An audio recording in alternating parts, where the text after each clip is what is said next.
Sure. Works. Thank you, Scott. Thank you, everybody. My name is David Cooperman. I'm a managing director at EY Consulting, and I run their trade finance and working capital practice. Prior to EY, I spent about 20 years in the trade business at Citi as well as ABN AMRO. And I'm joined today by Amjad Afanah. He is a cyber expert as well as a serial entrepreneurial. And when I say serial entrepreneur, that means he's from San Francisco, because as you know, everyone here is from San Francisco as an entrepreneur. But in any case, in terms of cyber, you know, obviously there's reasons for why it's important. The frequency of cyber attacks is ever increasing. I read a recent study that put the total cost to the world economy at $2.2 trillion, which is up by 5x since 2015. So obviously it's very costly. Given the amount of data, given the amount of financial flows that flow through the banks that are here in this room, I can only imagine you know, what kind of a target banks are. Obviously, you go to where the money is. So you know, with that as a backdrop, we thought it would be very important to have a cyber expert to kind of talk to us and explain, you know, what's happening in this space. So I guess the first thing, you know, why are we seeing this increase, you know, in cyber attacks, you know, globally? Yeah. First, thank you for inviting me to this event. It's a privilege to be here. So in terms of like trends that have helped accelerate and increase the number of cyber attacks, I can like break them down into like internally driven trends and like external trends, right? So internally driven means like trends that are happening within organizations, including banks. And the three trends are, you know, the increased adoption of agile development. So what that means is organizations in general are seeing, you know, an increased amount of changes in their applications source code, and it's happening much, much more frequently, right? Mm-hmm. I think according to a survey, developers are checking in code like on a daily basis. So that puts a strain on security teams to be able to control and really like secure the code before it goes to production. The other main trend is this move to the cloud, right? So everybody's been moving to the cloud over the past few years for better efficiency and to reduce costs, but it's also increased the kind of the attack surface area, and there's a lot of big vendors out there that are helping address these gaps. And then the other third one is like this concept of data democratization, right? Everybody is kind of moving towards like self-service access to data. You have you know, data analytics and data science, and all the companies are trying to kind of make better data-driven decisions to improve their business. But also that, you know, introduces security challenges, especially if you don't have the proper encryption, access, and kind of detection controls in place. So I think these are like the three main internal trends. Externally, you know, I'm not going to mention, you know, the common things that, you know, everybody knows, which is, you know, the increased dependence on technology and the proliferation of mobile devices, because that's been happening not recently, but for a long time. But I think the main one is the increased sophistication of hackers, right? And there's like two main things here. One is you're seeing the non-technical hackers have much easier access to hacking tools. So, you know, this traditional hacker that you have in your mind that's like a code whiz and is able to like, you know, orchestrate attacks, you know, that's is no longer the case. You know, like anybody can like get access to a hacking tool and put together kind of an attack together. And then for the sophisticated hackers, you're seeing an increased amount of resources and kind of forums for them to really like just collaborate with each other and like work together to improve their skills and like plan their attacks. So I think, you know, why is this important to the banking industry? Because it's ultimately like the prime target, right? Like it holds the crown jewels, the financial data for its customers, and that's why attackers are trying to get that data, yeah. Okay. And can you talk a little bit about how we can prioritize, you know, security, you know, measures to prevent these types of attacks? What can banks do? What can the industry do to make it as difficult as possible and hopefully prevent these attacks? Yeah. I think this applies to all organizations, not just banks. Mm-hmm. But you know, I think there's like the concept of compliance and there's the concept of security, right? Mm-hmm. So compliance is just like adherence to the minimum standards. So, you know, they're the ones relevant to the banking world, like from a security standpoint, are like PCI that dictates the security standards for payment, right? Or there's SOC 2 and ISO and so forth. But I think you'll see that the organizations that are most successful in preventing attacks are the ones that go beyond just compliance and actually think about robust and proactive security measures to really protect the data, to prevent breaches, right?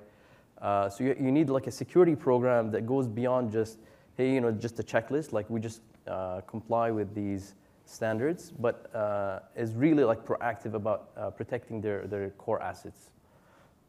Okay, thank you. Could you give us a couple of real-world examples? What happens when people are lax with security? What happens when we underestimate the risks of cyber? What's the downside? Yeah. Downside is pretty significant. If you underestimate these attacks and you are a victim of these attacks, right, you end up incurring significant financial losses, legal penalties, reputational damage, and you just lose the customer's trust. I think in the financial world, I think the two public attacks that happened recently that I can mention are Equifax, right, in 2017. They had a web application vulnerability that was exploited, and as a result, the information of 150 million people was unfortunately kind of extracted, and Equifax had to pay $700 million settlement to the Federal Trade Commission, and so obviously there's severe consequences to these types of things. And then the more recent one I think is Capital One, which actually the hacker was a former AWS or Amazon Web Services employee that knew exactly what kind of vulnerabilities to look for in the cloud, and it was able to exploit a specific vulnerability in their web application firewall, and as a result, she was able to extract 140,000 social security numbers. So I mean, these are real threats, and these are just the public attacks that we are aware of. But there's attempts to do data breaches all the time, right? That banks have to deal with, and all your security teams are dealing with day in and day out. Okay, so a big trend in banking is to there's this shift of I'm going to build it myself, or I'm going to buy something which is off the shelf from an established vendor, to partnering with third-party vendors, partnering with fintechs, et cetera. From your point of view, where do you see the implications of that? Where are the risks, and what can banks do to mitigate those risks? Yeah. So bringing in a vendor can obviously help a business in general, right? Because it's kind of filling in a gap that that is helping you do business faster. But in terms of security risk, it also introduces significant risks, just because you really cannot control the potential vulnerabilities and malicious activity that's happening in the vendor's systems and the software supply chain, right? So in the previous companies I've worked for, I've seen basically companies that bring in vendors do very rigorous security privacy reviews. And that involves everything from looking at their architecture diagrams and understanding the data flows, and looking at their compliance documents. Where's your SOC 2 kind of compliance report and so forth. But I think it's extremely important to do proactive monitoring after you bring in the vendor, right? It's not a point in time decision where you bring in the vendor. Okay, at this point in time they're extremely secure, and we just are going to assume that they're going to continue to be secure, right? Mm-hmm. Things change, right? On the vendor side, there could be potential vulnerabilities that arise, or they could make changes to their data structure or APIs that may introduce more significant risk in the way they're interacting with your data. And so that's why it's very important to have active monitoring and incident response mechanisms for you to be able to detect these things and know if there's any potential issues that arise as part of that. So it sounds like as a company, you should also be looking for the weakest link, right? That's what the cyber criminals are doing. They're looking for where's the weakest link in the chain, how do I get in? And so you need to constantly be sort of evaluating your own partners for that same vulnerabilities. 100%, yes, especially the partners that have access to, the financial data, right? So, you prioritize, more rigorous or severe kind of reviews and monitoring for the vendors that have access to this kind of data, right? For the ones that are not dealing with the kind of the sensitive data, you still have to go through that process, but you don't have to really worry too much about like a potential threat where they can, attackers extract information. But yeah, any vendor you're working with that is dealing with sensitive data should be dealt with extreme care. Yeah. Okay, so some prioritization as well as proactive. Okay. A lot of new trends going on in the IT world that have crossover into banking. ChatGPT is getting lots of headlines, obviously. Cryptocurrency as well. Where do you see the landmines in that? And if you were advising banks, what would you be telling them to look for, in this space? Yeah. So on the both ChatGPT and cryptocurrency introduce unique risks and challenges, and they're both like fairly new technologies. ChatGPT, just like any other technology, can be used for good or for malicious purposes. I think the ChatGPT is unique in that it can really be used for more sophisticated, untargeted phishing scams, social engineering attacks, and for spreading misinformation and propaganda. But I think the most dangerous one is this idea of like phishing scams and like social engineering, right? I think Bing search just released like a celebrity mode where you can like chat with your favorite celebrity, like a virtual version of your celebrity, right?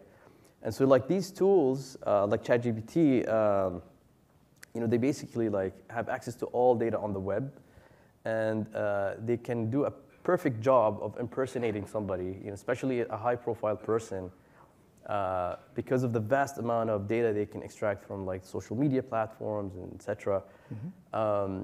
So imagine a world where you're trying to conduct a kind of a phishing scam, and all you have to do is like say impersonate David, and like it would use the same tone, the same language. It would be almost impossible for you to say like, oh, that sounds like me actually, Yeah. But I'm not a star yet, so I'm not going to be available on that. But maybe later. Right. But yeah, that's the danger. Right. And you think of you remember those Nigerian inheritance scams, right? I still get them every once in a while. Yes. My rich uncle. Yeah, exactly. And usually like those emails are like poorly written, grammatical spelling mistakes, etc. But you're seeing ChatGPT being used by sales and marketing teams because of its effectiveness in crafting emails that get responses, right? Mm-hmm. And so the same exact thing will apply to these phishing scams, in that like it's gonna like allow anybody anywhere in the world to craft perfect emails, and with the right amount of information about that person, or how they can like create the urgency for you to like click on something or respond. It's gonna make their jobs much easier, basically, right? So yeah, that's like ChatGPT, and crypto. Of course, by its nature is like decentralized, lacks overall regulation, and the key thing is that it's like anonymous. So I think in the world of security, other than the hacks that are happening in the crypto exchanges and all that stuff, I think in general, you're seeing more and more attackers using it for ransomware, right? It's the perfect medium for method of payment. I think in 2020 there was a bank in Argentina that unfortunately was attacked, and the hackers basically demanded a ransom of like 7,000 bitcoins in exchange for not releasing the stolen data that they have, right? And so this makes it easier for attackers to kind of get paid in the ransomware kind of case. Right. So in general, to prevent these things, on the crypto thing, right? Is to prevent the incidents from happening to begin with, right? Because there's a lot of tools that are helping you kind of helping hackers either orchestrate the attacks or like find the loophole in the kind of the parameter to actually extract the information, and it's very important for financial institutions to So do that, in crypto, there were a couple of recent examples of where the U.S. government was able to actually, in essence, hack the hackers and get the crypto back. Does that help kind of minimize that as a weapon that hackers use in terms of like you said, it's their preferred method of getting the ransom is through crypto? Yeah. Right. The fact that it didn't work in some cases, I would think that helps somewhat. 100%. Yeah, I think the U.S. government is definitely leading in terms of like really understanding the flows of crypto, and they have like really specialized people in like being able to better trace, even though it's decentralized. But just like on paper, they designed it to be decentralized, but a lot of the exchanges and a lot of like the workflows around crypto are not really, they can be traced back basically. Right. And that's, I think, what the U.S. government has been using to trace back and retrieve a lot of this money, yeah. Okay, great. So the World Economic Forum listed cybersecurity as one of the top 10 risks that the world faces. It's a pretty tough list to get onto, right? So. And one of the things that they called for was increased collaboration across the industry, businesses, governments, et cetera. From your point of view, what would help? What collaboration needs to happen? And in particular, how can banks play a role in that collaboration to help solve this issue? I think a collaboration in general is helpful. Even across banks or across organizations. I think like there's like three types of collaboration. One is like private-public kind of collaboration where financial institutions or organizations in general collaborate with government and law enforcement agencies on coordinated response plans and like share insights about incidents and things like that. There's also the cybersecurity training, and so I think banks hold the responsibility of not just training their employees, but training their customers and their partners as well, right? Because we talked about like the importance of reducing kind of the attack surface area and like eliminating those weakest links. And I think with training around best practices and understanding what the cybersecurity risks are, it's everybody basically. It's a win-win for everybody. And then, like, I think the third one is just cross-bank collaboration where they can help define and like implement standards, and they don't have to be just standards pertaining to just security like PCI, but any banking standard has security implications, right? So, the thing that comes to mind, and I'm not like an expert or anything, but like open banking API, right? In theory, because it standardizes the data formats, the protocols for financial data sharing, it also reduces the risk of security vulnerabilities that may be caused by like non-standard implementations. So anytime there's like a standard, usually it also comes with better security protection because everybody's using it, and there's like a lot more pen testing and a lot more kind of thought around like how to actually secure it. Is there more governments can do to encourage collaboration? And one of the reasons why I'll mention that is many of the people in this room would probably tell you that they spend too much time dealing with the regulatory impact of everything that they do every day.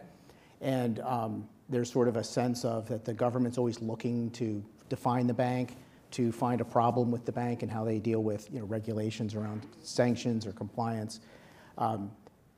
Are the governments being supportive enough that banks would feel comfortable saying, look, this is what just happened to us, and we want to share this with you, and and in that collaborative spirit, if you're going to then turn around and get fined for it, that can cause a bit of a damper on the likelihood of future collaboration. You're absolutely right. Yeah, I think the government should be responsible for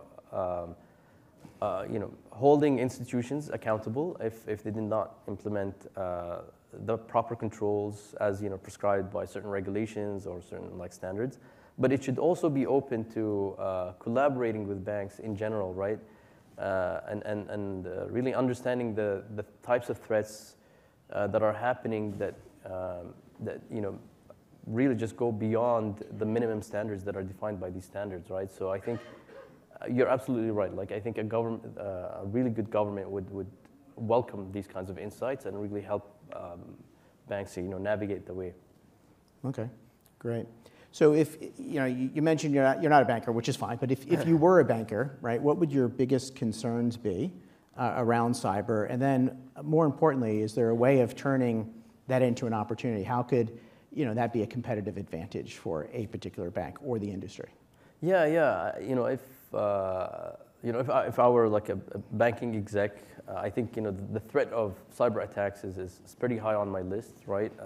So you need like a robust security program to prevent things like data breaches and theft, reduce the security risk coming from vendors, and also like the insider threat, right? Like a lot of the attacks happen from within the inside of the organization.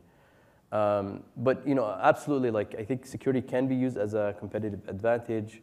I think any organization that can promote the security measures that they're taking and communicate those with the customers, as well as like have like really robust and strong security features like multi-factor authentication and fraud detection. I think any customer would welcome these things. And that's something like I personally look out for whenever I like sign up to any service. I remember going, I got like a free subscription to one of the identity theft services out there, and they did not have multi-factor authentication. And so this is like a service that is supposed to tell you if your social security or if your email is compromised in the dark web, etc. And you go in there and you actually like put in all the sensitive details about yourself, your medical record number, your social security number, and the only thing protecting it is this like password, right? And so the same thing will apply obviously to like financial institutions, right? Like usually like anything that doesn't have multi-factor or two-factor authentication is like a non-starter for most users. Yeah. Okay, interesting. So we've got some great questions from the crowd, so I'll try to hit as many as possible. Are state governments like China, Iran, and Russia sponsoring hackers? And I'll add North Korea to that list because I think they're often accused of it as well. I really can't comment. I think on the cyber front, attacks are happening all the time. And you can call out these countries, but the truth of the matter is that the U.S. has one of the biggest cyber programs as well, and they're not just defensive; they're also offensive, right? So they may not be kind of intentionally and actively like taking down power grids or things like that, but they are definitely equipped to do that, right? Like they know how to do it.